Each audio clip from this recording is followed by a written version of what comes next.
Hello and welcome to another video and podcast from Fantasy Football Scouts. Today it's all about Sky Sports Fantasy Football and there's £50,000 up for grabs for the winner. Will one of us win it? Once again Luke can, I'm not sure I can. My name is Joe and joining me ahead of the closure of the overhaul. I was going to say the impending overhaul. We're now in the overhaul, so we're now picking our overhaul sides.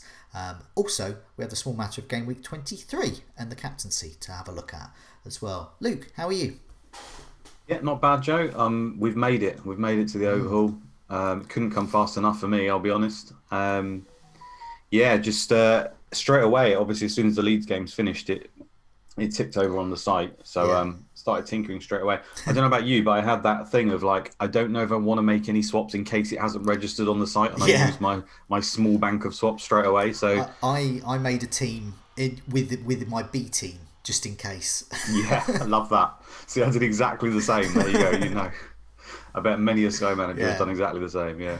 Definitely, but it's been quite fun doing it. I woke up to do that this morning, so I woke up after I thought it was going to be a bad game week, and then Dallas to the rescue as my captain on last night. So that was an example of where a single match day and investing in that can pay off. Also, Bamford, Rafinha was man of the match. So pretty much as long as you had a good Leeds player, you were doing well if they were your captain. Before we have a look at, we're not going to show our overhaul sides, but what we're going to show is two sides we've hastily come up with, which we're going to use to sort of frame the discussion and the players that we're thinking of. So I'll put those pictures up in a sec. But firstly, I just want to look at some of the latest Tier 2 Man of the Match stars as well. These are the ones from the previous game week. Man of the Match is Kane, back, annoyingly, for non-owners. Back, brilliant, scored, brilliant, Man of the Match. Werner, one to perhaps consider. It was man of the match. Watkins, a player you got in. It's been unbelievable. Yeah. I mean, you weeks ago regretted taking Grealish out and wondered what you were going to do with Villa. And I was sitting there with my Grealish thinking I'm just going to have him. But if I'd have had Watkins, I'd have done much better. So I think he's outscored Grealish by about 20 points in that period. I'm down 20 points by doing what is actually sensible in Sky. Is not using transfers when you don't necessarily need to, and transferring out, moving Grealish out was a transfer I didn't need to make. But if I had 20 points up, exactly. Passing tier 2, Azpilicueta, Rudiger, so the Chelsea lads. There, Romeo and Ward-Prowse for Southampton. Now that could be quite key to our overhaul sides.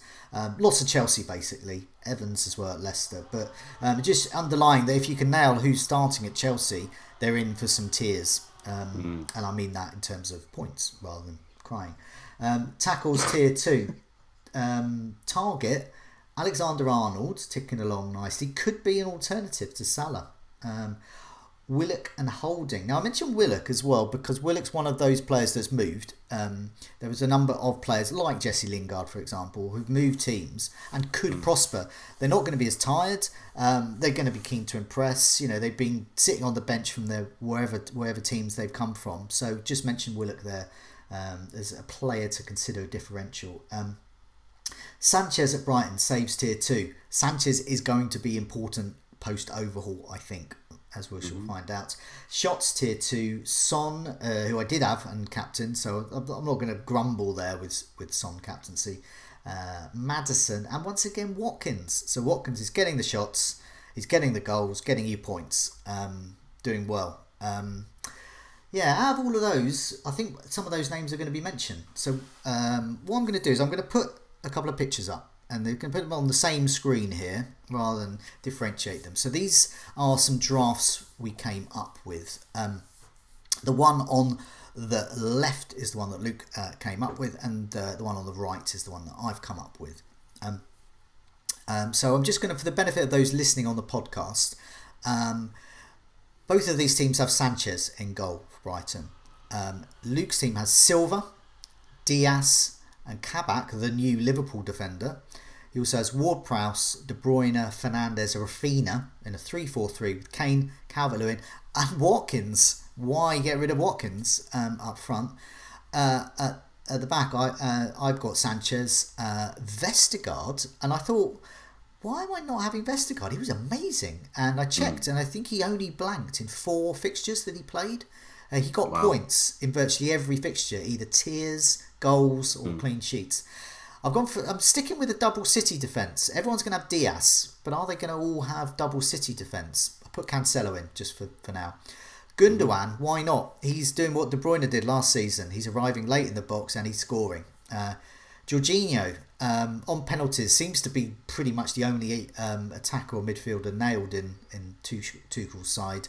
Fernandes is, the same as your one. Rafinha, I've gone for Rafinha as well because I don't think I can fit Bamford in. I've got Kane, Calvert-Lewin as you have. I've got Salah instead of Watkins, but I'm not sure I want Salah. But yeah, I think what we'll do is we'll go goalkeepers first, then we'll just sort of go through the positions and see where we are with that. Both got Sanchez. Why have we got Sanchez? Yeah. I just want to explain. So first of all, just a bit. So that team that I've put up there is it's not going to be the team I go with. No. Almost certainly not. What I've tried to do here is build a team for. There's going to be plenty of people out there that aren't bothered about mini leagues, or they've already won their mini league or whatever. They're sort of in and around the top 1,000 maybe. Maybe they've got not too many swaps left. So this team aims to cover nearly every captain day we're aware of, and some predicted ones as well. But the main thing really is, if you want to sort of completely catch people up, it's gone for differential captains on most of the days. If you look at that team, a lot of the time, the captain on a specific day won't be the favourite. The only sort of exceptions I've got are Kane, Bruno and Diaz. I feel like those 3 are nailed in any team you make, even if you want it to be different, which is what this team. They were the first 3 names on my one as well. Yeah, so they're in there. But what I mean by this is Leeds have got some captain days, so you would have thought most people would be on Bamford for that. If not, they might be on Dallas instead. So we've got Rafinha. And this sort of pattern follows. So in some days, you might be on, most people, if they're on Villa, they're probably going to be on Grealish. Obviously, I've got Watkins there instead. When Man City play, not many people will have De Bruyne. Now, obviously, that's dependent on when he comes back. This just shows what's possible. You'd have a De Bruyne captain over the likes of the Diaz, which, sometimes could work. Southampton, which have got a few individual days potentially. If people do go that way, then you would expect probably Vestergaard amongst the top players would be the top pick. And I think he's probably the best pick. But Ward-Prowse is an alternative. I think he's the 3rd highest scoring midfielder in the game. He's just unnoticeably, he just gets up there. So that's kind of the aim of this team, is for those guys who think, right, what's my best chance of catching? And probably your best chance of just finishing strong is to go with the crowds and gradually work your way up. But if you want to be completely different, it's those captain days that are going to make the difference, right? So you're just going to have to get lucky. And when it's a Leeds captain, your Rafinha does well and the Bamford doesn't. Straight away, you're 20 points up on everyone else. If you hit enough of those, then fine. I mean, for example, Kabak's in this team. Don't even know whether he'll play. But on the days where Liverpool play, you're almost certain that people will captain Salah, right? Now, Kabak could be, we don't know, a guy who gets 9 or 10 points. It could just be a random palindrome that's just been thrown in. Yeah, exactly. And then suddenly you start right. So that was the point of this team. So don't be sitting there thinking I'm saying definitely get this, but no. It's something for people to consider. I think who are in that position where they just feel like, how's my best chance of being different? And for me, it's targeting different captains on certain days, which obviously in my position I'm not going to be doing. I'm going to be going with a favourite and stuff. Anyway, that was a long answer to the question about Sanchez. It's nothing to do with it. Why have we got Sanchez? So the reason we have Sanchez, Joe, is because he's 6 million. Yeah. Which is the cheapest starting goalkeeper. So I think that's a very big plus point because everyone's team seems kind of set now, right? But fantasy football moves so fast, doesn't it? And later down the line, we might want that De Bruyne. We might want Salah and Mane because Liverpool are suddenly unbelievable. We just don't know. Aguero might come back and be absolutely essential. We just don't know whether these things will happen. Chelsea defence with Silva, Azpilicueta could be getting 10 points every single week. So cheapest goalkeeper is a good place to start because then you don't need to worry about swapping them out and you've got those funds to play with. Also, they've obviously got a lot of individual match days. They've already got some booked in. I mean, one is very early, which is confirmed, is the one home to Palace, I think. Yes. If Zaha's out, That's a clean Yeah, sheet. yeah. It looks like that looks like. I mean, I had Meslier last night, Monday. So at Leeds, everyone did fantastic. Meslier still ended up with 11 points, doubled to 22. He made Brilliant. a few saves, and I think that's the same thing that Sanchez could do. So you could hit Yeah. 9 or 11 points there. Suddenly that's 22. There's at least another one or two potential days, and this is where I'm just going to give a nod to Plan It FPL on Yes. Twitter, Ian Parrin, Yes. who is very good at these sort of things of predicting when the games will come. He's got a very good record of getting them correct. I would certainly check out his Twitter because, yeah, on there he sort of made a predicted sheet, and Brighton, I think, at least had 2 or 3 other days where they were potential for a single day. So you don't really want a Brighton player particularly. Sorry, Joe. Well, I know. I But mean, I had Ben White for a while, and he was okay until he yeah, wasn't. he was okay. So I think it's either him or, well, obviously you could choose to ignore. That is an option. Ignore Sanchez or Dunk are basically the 3 ones I would consider. Yeah. So yeah, that's a long one out. So I think he's a good option. He's obviously making saves as well, and they're looking very tight. I mean, they are amongst the best defense stat wise in the game. It just hasn't really come to fruition until the last few weeks. Looking at defenders, now we've got some questions, a couple of questions here from the community. I'll just throw in any community questions that sort of fit the discussion. So in terms of defenders, FPL Wilson asked, do we plan to cover all captaincy days, or are there games we can avoid and use places to stock up elsewhere, for example, Man City? And I'll put that in there because, of course, you could have a blanket Man City defence, or you could not. You could use that for some captaincy decisions, like, for example, Sanchez, that we've spoken about. FPL Glasto asks, is 3 to 4 City players a good move? And if so, which one? So similar theme there. So we're thinking about, we've all gone into the overhaul with lots of City. We're now thinking of removing them all, but it's still Man City, and they're still good defenders. And they're still... And they've got extra games. And they've got extra games. So that's why... So in your back line there... this is the differential one. Diaz is nailed, same as me. Diaz. I've thought I'm gonna want to double up on the Man City defence. There is no gain from Diaz, but there is gain from Diaz plus Cancelo plus Stones. Do you think that you're probably going to go into post overhaul with 2 City defenders? I think that's pretty much a minimum. It'd probably be 2 or 3. Edison or Sanchez is still a debate for me. May just miss the Brighton games, for example. I think when you've got lower transfers like I have, the general feeling is to try and go long term. And who do I want long term out of Edison and Sanchez? Probably Edison, despite it meaning you're 1.9 million less flexible. That is a concern. But yeah, because in the immediacy they've got more games. They are tougher games. I wouldn't expect clean sheets in all of these games coming up, but you never know. So yeah, I feel like having 2 may even just be on par even, and 3 may be the way to go. The thing is, as everyone knows, the more you put in, the less captain options you then end up with for other teams. And I did say about this differential team being one route that you could go in terms of trying to climb the ranks with these different captains. The other route is actually just to fill your team entirely with Man City and ignore captains. And I had a look at doing that. And, you can make a team, for example, with Sterling, Kane, Bamford, Rodri, Gundogan, Cancelo, Diaz, Stones, Edison. You can put all those guys in and still fit a really good team in, like, easily.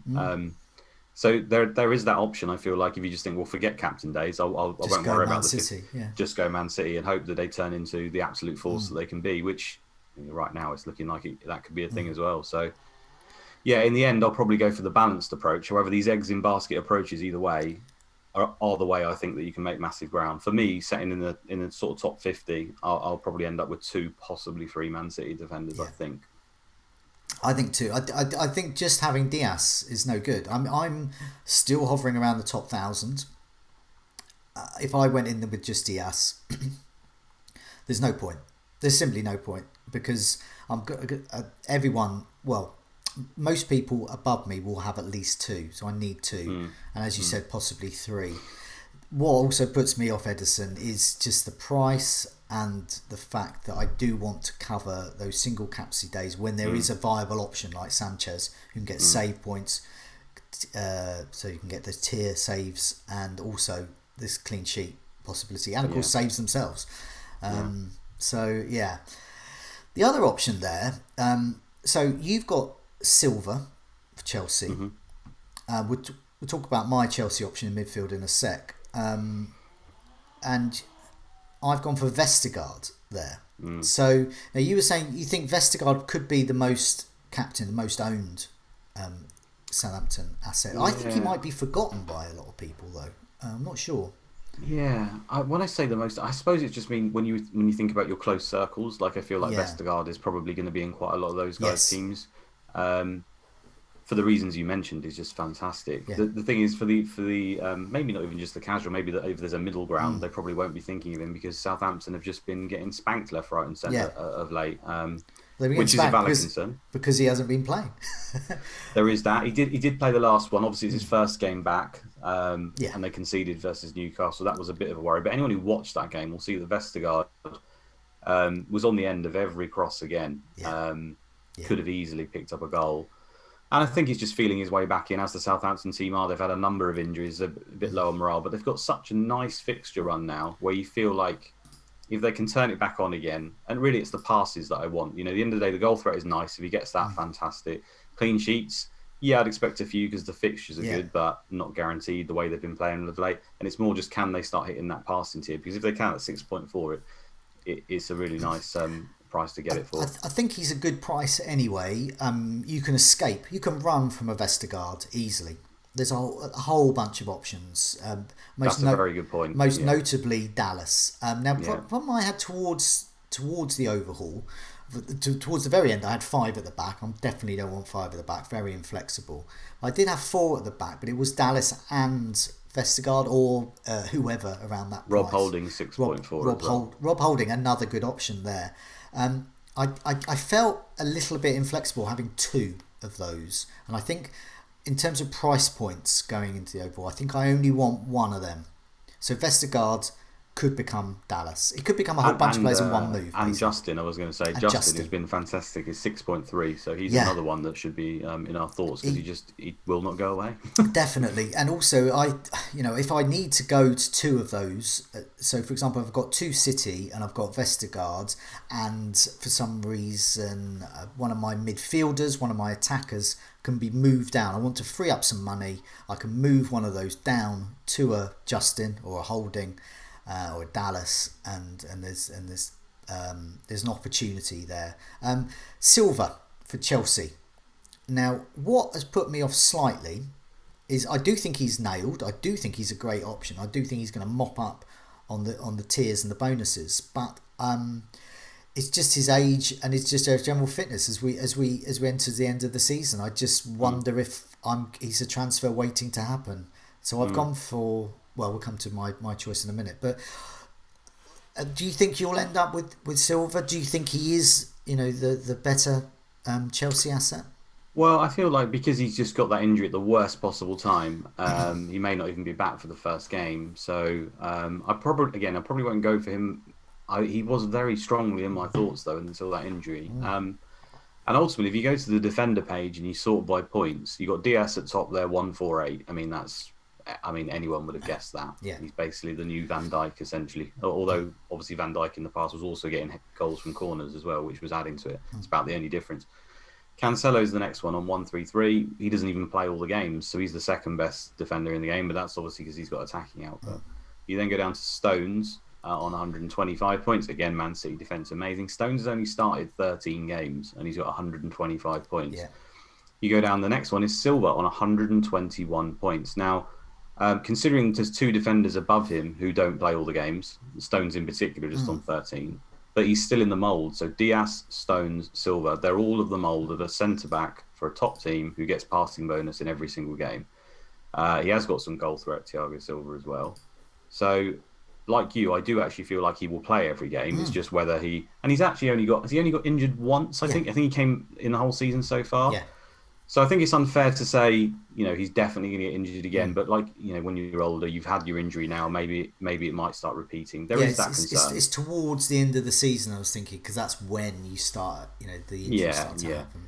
But I guess my point is, even if he was to miss the odd few, does it really matter? Because every time, he's still one of the highest scoring defenders. You can still captain him in a comfortable game and feel like you're going to get 5 points as a minimum he's going to get passing tier 2 in virtually every game he plays. And you're going to get 10 in the ones where he keeps a clean sheet. And the way that Chelsea are playing at the moment, it makes me think that he's in line for a man of the match in most games, because he's a bit of a Rolls Royce as well. You know, if they're just going to win 1 or 2-0 and he's calmly just sprayed the ball around at the back, I think there's an outside chance he could get the odd one. He is great value. His points per million is 13.15. So he's doing really well there. As you said, he's one of the top scoring defenders at the moment. Now, I don't know about the ownership figures. I don't know whether they update them or whether this is pre-over. I don't think they do. He's currently in well under 10% of top 1K teams. So we'll see if that changes. Moving on to midfield. Now, both of us have gone for 4 here as the structure.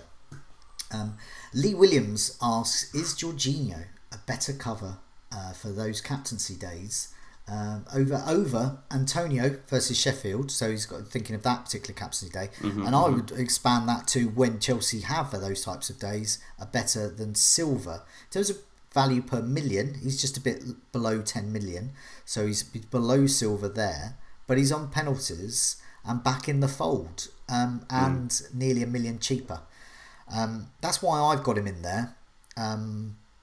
But yeah, for me, I'm only thinking of Silva and Jorginho, but I do think that Mason Mount is a possibility. But it's just those starts. I think Jorginho and Silva are the one. But what do you think? Jorginho, could he be in your? Yeah, I mean, he's definitely in my thoughts. And the reason why a lot of people are looking to Chelsea is obviously that the passing tier, which we know we love in Sky, and a lot of the players are getting. They've got some nice fixtures. Obviously, new fresh toy really with the new manager. It feels like they've been revamped slightly. But also straight off the bat, they've got this fantastic single match day. Well, not single because Antonio's playing. So let me just remind myself what it is. Yeah, Monday the 15th of February, we got West Ham at home to Sheffield United, which looks good for Antonio, but he also went off slightly. Yeah. And he's exactly the kind of player where if you get him, you're just going to be worried as to whether you need to get rid of him. And Sheffield United's defence has got better, coincidentally, as well. Okay. And then you've got Chelsea at home to Newcastle. Now, this is classic where, in a Sky game, for me, straight away, Thiago Silva, Azpilicueta, Jorginho, they're getting passes in that game, 100%. Yeah. Should win to 0, you would think, although Newcastle have been more offensive of late. So that's why I think people are thinking of them, and he continues for a little while. So, yeah, Jorginho at 8.4 million, I think it's the same price as Rodri, the same price as Thiago. Or they're all very, very close to each other, and they're all pretty much the same player in terms of they're all going to get passing. Tackling, usually Rodri and Thiago even seem to get that. Jorginho not always, but to be honest, playing that role, he can get it quite easily.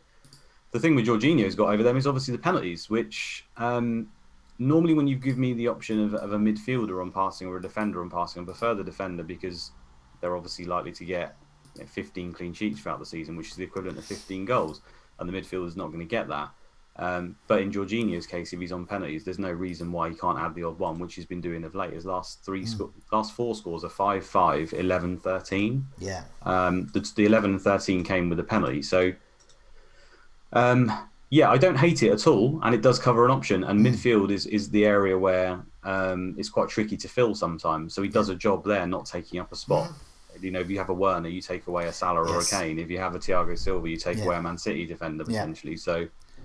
Yeah, I like it. My only concern with him is I know he's been nailed so far and he's been playing, but Tuchel has got a reputation and Jorginho has a reputation of looking like a good option and then suddenly disappearing, which has been over the years has happened. So it's just whether you think things are different now. He's it's a price point as well. Now I've also got Gundogan in my midfield as that price point. And I think there's a lot of options there. I mean, you mentioned Antonio. There's also Grealish. I don't have any Villa currently, and I think we're going to need some Villa. So I probably should be starting with some Villa somewhere. It's not a transfer I particularly want to make. Grealish is always in my thoughts. Watkins and possibly Martinez if I didn't have Sanchez. But yeah, Jorginho's currently there because at the back I don't think I've got space for Silva or Azpilicueta. I've just gone for the value there, and I think this is a nice price point. Now I've both got Fernandes, both got Rafinha. your reasoning is differential. Mine is because I think we're going to need Leeds, and as we'll come in a minute to our attack, I don't think I've got room for Bamford. It's a possibility, but I just don't think I've got room. And Rafinha and Dallas are probably my only other options, and I just think Rafinha's price is so good. He destroyed. I mean, has Gary Cahill's career been destroyed already? I don't know, but if it isn't destroyed, it was last night with, I don't know, he was playing FIFA or something, and he just did these silky skills with the X button, and wow, yeah, it's quite something. So Rafinha's there, but the difference there, Gundogan, De Bruyne, and then Ward-Prowse. So De Bruyne, are we going to need him? Do you think? Are you going to leave money in the bank for him? I don't know. Yeah, I don't know, to be honest. I feel when is De Bruyne due back? Do we know this? I don't think it's been officially confirmed. I haven't heard any mutterings of late. Usually you hear like he's back in training or he's doing X, Y, Z. I think it's going to. I think we should be talking weeks. I mean, we could be talking days. We're talking short weeks. Okay. It could be soon. Could be in a couple of weeks. Could be a week. Yeah. Okay, well, that team was just really to show that he could be fit in there, and obviously you could have a placeholder in that point if you wanted to, and obviously just leave the money in the bank.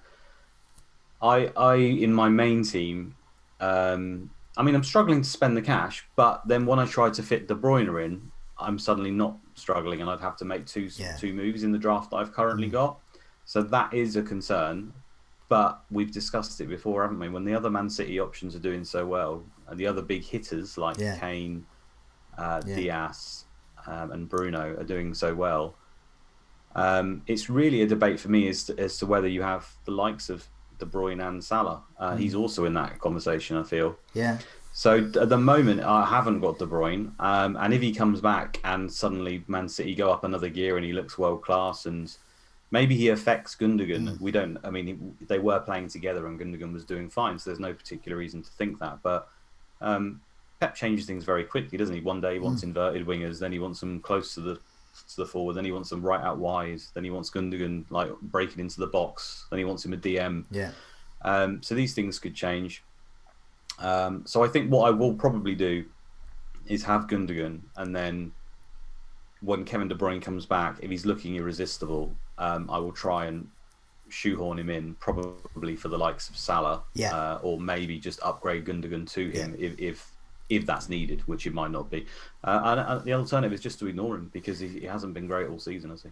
So I've got 3 million in the bank with my team, and I'm trying to remind myself how much De Bruyne is. 11.5. 11.5, I think. Yeah. So I'm 0.3 out. So if I was to do a straight Gundogan to De Bruyne, so if anyone's thinking of that, they want to get De Bruyne at some point, and Gundogan will be the guy to go. Make sure you got 3.3 in the bank. I think I'm more thinking what you're thinking there. For me, it's a choice between Salah or KDB. I think Gundogan is still good value, and if he's looking after the ball, there's lots in that price bracket. But I'm just thinking Salah. If you sign a 3-4-3 and you want to move Salah to De Bruyne to a 3-5-2, I think you can do a 3-5-2. Yeah. That's what we did for years in Sky when midfielders were just ridiculously overpowered. So that's what I would probably do, because Salah I'm not sure about. And then I would perhaps further down the line, if I wanted Liverpool, there are other options. There are other options there I think that probably makes more sense. Yeah. I think so for the balance of the team. So I'm thinking Gundogan and De Bruyne for a while, or there's another move down the line somewhere else. So I've got 19 transfers left. So that's my thinking. I think I can, but I think Salah to De Bruyne is just a one move. There we go. Ward-Prowse, you've got. I think you've spoken about that before. So it's basically Ward-Prowse v Vestergaard. Danny Ings isn't in our thoughts, but should he be? I suppose he should be. It's that whole thing of he hasn't been scoring of late, and Southampton haven't been scoring, so suddenly he's not in our mind. But yeah, it's probably silly thinking. The only thing that goes against him there, I still think he's a very good price. He's on penalties. He's obviously a fantastic finisher, and if Southampton have got this good run, I don't doubt for a second that Ings will be getting points in these next few weeks. that feels like it's strongly going to happen. The problem is he's just competing against. You can only have 3 forwards, and when you've got Kane is pretty much nailed on, most people will end up having Salah. That is debatable. But then you've also got Bamford for the Leeds game coverage. You've got Calvert-Lewin, who's got extra games, and there is some Everton coverage potentially as well. And these guys, I mean, Calvert-Lewin and Bamford are both cheaper than Ings, so that means that Ings is suddenly out to rot. And also, you've got Watkins, who we've said he keeps getting shot tier 2, which is the bonus of having him over Grealish. Is he's almost got that to fall back on, even if he doesn't score. Whereas Grealish, he's been getting the assist, but if you look through Grealish's history of late, apart from the game versus Burnley where he got 14 points, he's literally got 5 points every game, and that's been 2 for turning up and 3 points for an assist. Now, he's great, but can you get an assist every single week? It's going to be pretty hard. I don't know anyone who's ended up with 38 over the season. So I think Watkins currently is proving himself a better Sky asset than Grealish. Not in real life, but definitely in Sky. Let's move on. Yeah, I was just going to think of attack. So we both got Kane in. I think that's just get Kane in. That's it, the way it is. He is Spurs. Spurs is him. That's the way it is. They perform well. He scores when he plays. The whole team performs better. Both of us have Calvert-Lewin in because I think both of us there have decided that he's the better option. You think? I guess possibly. I don't even think he is differential. He just is. He is the Everton option of choice. Luca Dean, Rodriguez, but Calvert-Lewin for me all the way. Would you? And then you've got Watkins. You've spoken about Watkins' value there. I've got Salah. So Salah at the moment is the guy that could become anyone. He could become De Bruyne, could become someone in defence, could become Watkins, could become Bamford, Ings. Salah's just is the cash cow. And he's very much a fear pick, I think. Yeah. I think that's pretty much why I'll probably end up having him. Well, most people will probably end up having him. He's useful because he's the most expensive forward in the game. So, like you've said, you can then switch him to anyone. You haven't spent that money elsewhere. The thing is, there's not really, when I look through the fixtures, there's days you could captain him on for sure. Yeah. But there's no standout as far as I could tell. Individual days where you think, well, I have to have Salah for that game. The first available one really that I could see was on Saturday the 20th of February, which is the second week after overhaul. You've got on that day Southampton home to Chelsea. If we've got one of these bonus guys, you could captain one of them maybe. Burnley at home to West Brom. Now, I don't think anyone will have anyone from either of those teams, but if they've got Pope, obviously he could be a captain. Liverpool home to Everton, and that's the one where you think, Salah's a standout there. But to be honest, Calvert-Lewin, can you think, against their defence at the moment, perfectly viable. And then you got Fulham at home to Sheffield United, where I don't think anyone will have anyone. So that's the first time where I thought, it might be useful to have Salah there. But if I've got Calvert-Lewin, maybe not. And as you go through the days, that seems to be a recurring theme where, there's Sunday the 28th of February, Liverpool are away to Sheffield United at the 7:15 kickoff. I think, I'd like to have Salah captain there, but also on that day, Kane is at home to Burnley, so I feel like Kane will be captain on that day. That's a Kane captaincy day for me. So really, the reason for picking him is because of his history, isn't it? It's because he's got 3 years of being one of, if not the best fantasy asset in the game, and you feel like you need to have him, but do you? I honestly don't know. So looking at those, I'm also quite interested in sort of who we're doing without there. One of the questions that we had was from Jack, who said, "Who do we sacrifice to bring in Kane?" And he says said word sacrifice because Bamford, Watkins, Salah are such great options, or rather, but as we discussed, we're not sure whether Salah is. But out of those three, Bamford, Watkins, Kane. Go your front line is the one there. If you really want Watkins and Bamford. So this is a tricky one. What's interesting is who's not in there. And Leicester aren't featuring in any of ours there. Jamie Vardy has been annoying and has also been prolific. And he can score 2 goals. And there's a direct correlation as to whether he's in your team or not, as to whether that happens. Yes. But as you mentioned there, Justin is a very, very good, viable option for the captaincy if you want to captain a Leicester player on a day. For me, I'm looking at Leicester in terms of captaincy. So it's a question of if there are days when I definitely want a Leicester player. I might be thinking more James Justin. I might be thinking of Maddison. Now Maddison, just hastily checking his price, is 8 point something. I've got him 8 point something, 8.8, Yeah. which for me is in that same general area as Jorginho and Gundogan. So I have choices. There. So I'm just thinking in terms of price points. If people think they might want Leicester and don't want to go Vardy route, there is, make sure you've got a sort of 8 to 9 million midfielder.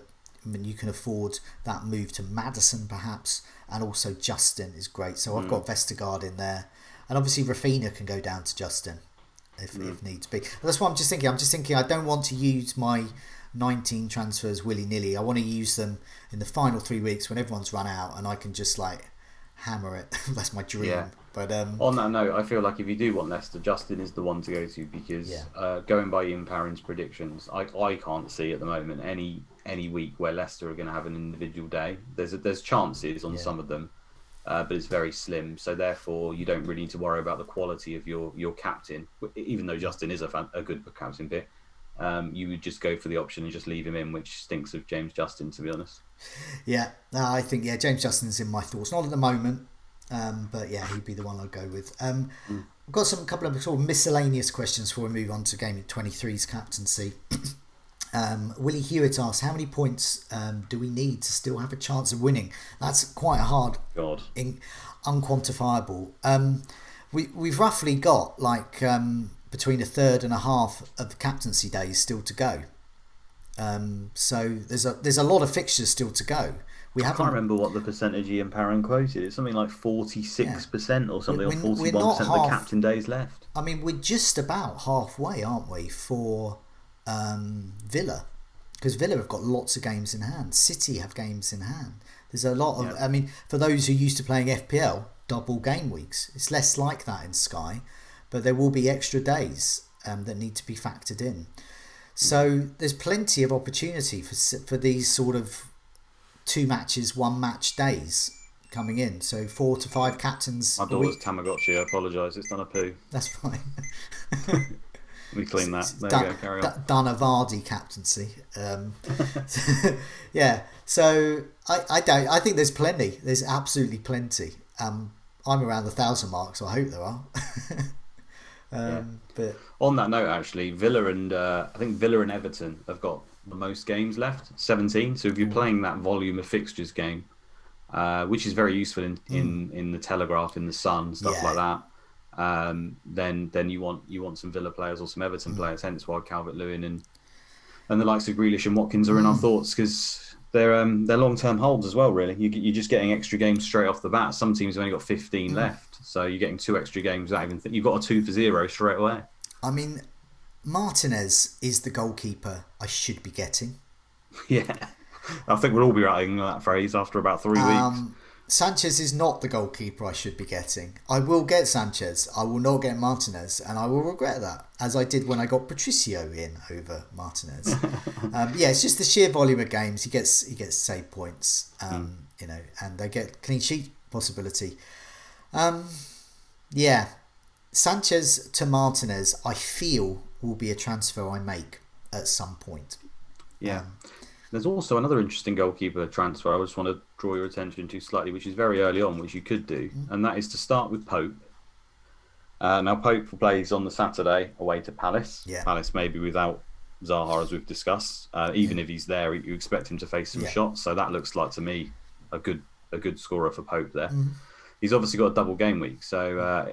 well, in FPL terms. So then he's home to Fulham on Wednesday the 17th. Another time for him to get a decent haul there. Brighton play home to Villa on the same weekend. So yeah, they could get a clean sheet, but Villa are obviously pretty good offensively, aren't they? So you'd back Pope's 2 games over Sanchez's 1 there to outscore him easily. Yeah. And then the next week, Burnley are at home to West Brom on the Saturday.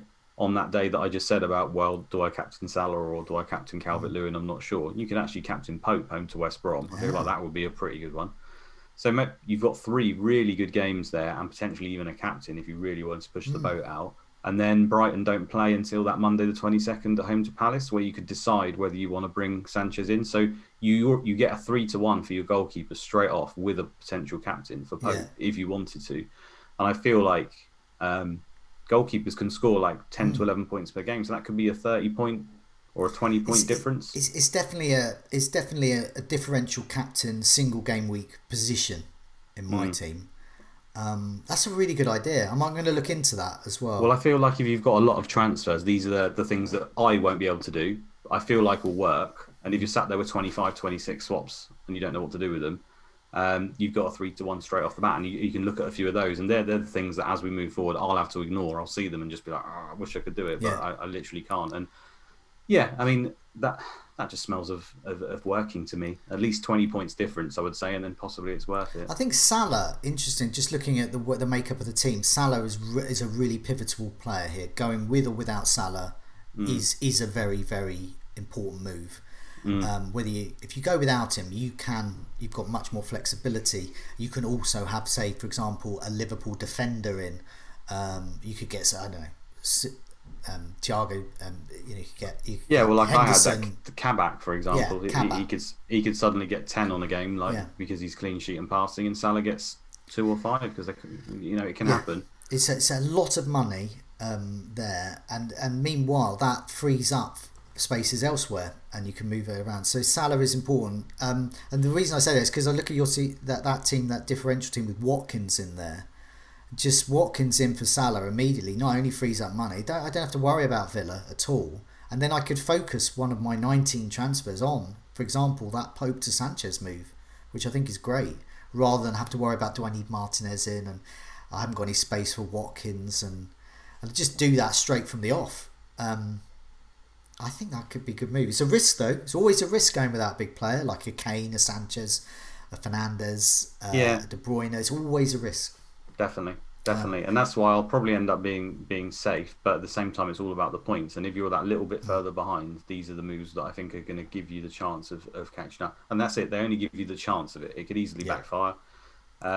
But yeah, doing that move and you bring in Sanchez for the Monday 22nd home to Crystal Palace, and then straight away Brighton away to West Brom in the next week. So it's a nice little chain of games here where you're playing West Brom a couple of times. That's really good. Yeah, I'm definitely going to look at that. And final question from Simple Gull. He's got a B team still in the running. Nice. What high risk and high reward strategies can we employ with our B team? So we've sort of gone through some of them. Yeah. You've pretty much got one there. Go for differential captains. I guess another option is just to go absolutely mad on City. Yeah, those are the two ones that stand out. Like I've already said, differential captains. Yeah. Look at every individual match day from here that you can see, and even the predicted ones, and think who's going to be the captain on that day, and then go for an alternative maybe. Ignore captains altogether and just stick 8 or 9 City players in your team, which you can do. Who is the best team? City, 8 or 9, and then use maybe 3, games. Maybe 4. So 7 or 8 City. Yeah, I mean that's something I am considering with my B team. I've neglected my B team. My B team's about 8,000. I've got 25 transfers. You mentioned something about going for some of the monthly prizes, perhaps. That's an option as well. Another good viable option. What you could do in the overhaul now is look ahead to March or whatever month you pick, and literally pick your overhaul team perfectly set up for the start of that month, and then plan to use your 5. You can only use 5 swaps a week, can't you? So 5 transfers a week, and then just plan it out now as to what 20 swaps you're going to use in that month, and you've got a very good chance because no one's going to have. Or hardly anyone who, unless they're doing your exact tactic, are going to be in the running for manager a month that long. So that's a useful thing to do, I think. Before we go, we've got the immediate issue of Game Week 23 to navigate. So we're looking at captaincies on those days. So on Saturday, 13th of February, Leicester, Liverpool, Palace, Burnley, City, Tottenham, Brighton, Villa. I've gone for Gundogan for this one. And I think a City Diaz would be another option. But I'm not sure about a clean sheet. So that's why I'm reluctant to get Harry Kane. But would you be looking at a City asset that day or elsewhere? I think so. I think if I've got Salah, he's a temptation. You'll see the lineups. You'll see he's playing against Leicester. It is Salah, so he's a temptation. But for me, I'll probably be on Diaz, to be honest. I just feel like he'll get Spurs are going to sit off and he'll get passing bonus. It's just whether they can break through with the counter, isn't it? Which, when Kane and Son are together, they often can find a way. So that'll be a concern. But I think 5 to 10 points for Diaz again. Your Burnley move, I think, is good for this because I'm looking at that and I'm not like, oh, I definitely want to captain that player. So Pope is in the running. Yeah, great. He could easily be. He's a serious consideration that day. Sunday the 14th of February, Valentine's Day. Southampton against Wolves. Will there be any love there? West Brom, Manchester United, Fernandes Day. Arsenal against Leeds, Everton, Fulham. There are options, obviously. Calvert-Lewin, Bamford, etc. It's just Fernandes Day. Fernandes is away to West Brom. That's just... Can we triple I feel like captain any day that Man United are playing, the answer is Bruno Fernandes virtually every single time. Especially when for West Brom, We I did a video for the captaincy with Neil for this coming game week, and we were talking about West Brom. And the thing about West Brom is that Allardyce is trying everything. He even left out his best player to try it out, Pereira, in the last match. It's a championship side in the Premier League. So it doesn't matter what he does or formations, the players and the club are just not good enough at this level. So they're facing Fernandes. That's the captaincy. West Brom, target West Brom, definitely. Monday the 15th of February, West Ham against Sheffield United, Chelsea against Newcastle. That's the day we were thinking about. Jorginho for me, but Antonio, possibly Souček. He's not in any sides, but West Ham's fixtures are turning, so this is sort of end of West Ham time for me. Well, that's the thing about Antonio. We love him on here, don't we? And he's that's a great day for him. But after that day, they've got a pretty horrific run. Now, for me, it feels like therefore you'd only want Antonio. You wouldn't want the others. You'd probably want Antonio because I don't think fixtures matter too much to him. No. He's going to have chances. Yeah. He's probably on penalties. But the games aren't the best. But we've seen what West Ham can do. I mean, at the beginning of the season, they had the worst run I can ever remember for a side. Yeah. Like the first 10 games were horrific, and they managed to navigate them. So, mine will be Antonio if I go with him. And at the moment, I probably am. And if I don't, then it may be a Chelsea defender. And I'm not even set on that. So there is even a small chance to me that I just don't have a captain this day, which feels instinctively wrong to do that because... obviously you've got the games laid out for you and I've got the opportunity to pick whoever I want, but again, when I've got not as many transfers as some people, I have to identify certain days, I think, where I feel like I might just give that one a rest because it's for the benefit of my team long term. Wednesday the 17th, Burnley against Fulham, Everton against City. So once again, I guess for you, Diaz is in your thoughts. I think Calvert-Lewin can always score. He got a big haul against Manchester United. And so Gundogan tentatively for me. But once again, you said Nick Pope. There's twice now I'm thinking of captaining Nick Pope, who's got a 3-for-1 for Sanchez. Why? Yeah. A 3-to-1 where he can potentially be the captain in all 3 days, Joe. Saturday the 20th home to West Brom as well. I know. If he keeps 3 clean sheets... And if the alternative captain maybe gets, a bit of passing tier, something like that, I could be looking at a 50-point gain here. Yeah. And let's be fair, when Pope gets a clean sheet, he doesn't just get a clean sheet. No, he'll get a saves tier. Oh, if he goes to town on it, it's like and he could be man of the match. I mean, he's done it numerous times. Yeah, I do like that a lot. When Burnley play, he's not just the best player on the pitch; he's the only good player on the pitch.